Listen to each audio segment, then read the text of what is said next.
कर्नाटक सरकारने अलमट्टी धरणाची उंची वाढवू नये. मुख्यमंत्री फडणवीसांचे CR पाटील यांना पत्र. CR पाटील यांना पत्राद्वारे हस्तक्षेप करण्याची विनंती. राज्यातील आदिवासी बहुल 8 जिल्ह्यांमध्ये सुधारित आरक्षण लागू. SEBC प्रवर्गाला 10% आरक्षण. महसूल मंत्री चंद्रशेखर बावनकुळेंच्या अध्यक्षतेखालील उपसमितीने घेतला निर्णय. EVM मध्ये कुठलीही छेडछाड शक्य नाही. केंद्रीय निवडणूक आयोगाकडून स्पष्टीकरण. मुख्य निवडणूक अधिकाऱ्यांच्या सूचनेनंतर आयोगाने केली तपासणी.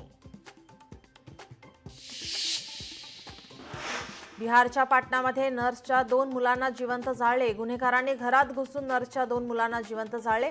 या प्रकरणाचा सखोल तपास पोलीस करतायत.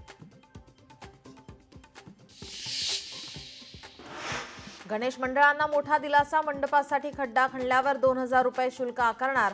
मंत्री मंगलप्रभात लोढा यांच्या पाठपुराव्याला यश. उपमुख्यमंत्री एकनाथ शिंदे यांनी केली घोषणा.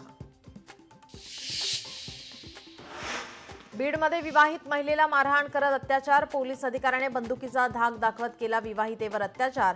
पोलीस अधिकाऱ्याच्या विरोधात शिवाजीनगर पोलीस ठाण्यात गुन्हा दाखल.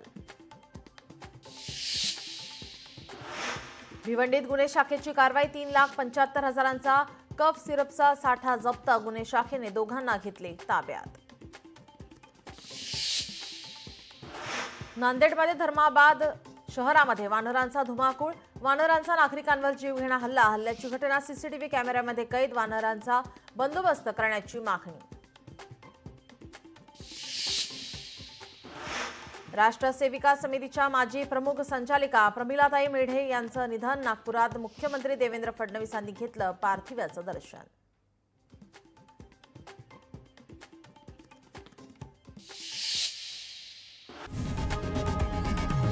लोकशाही मराठी ऐका, पहा, जागरूक रहा.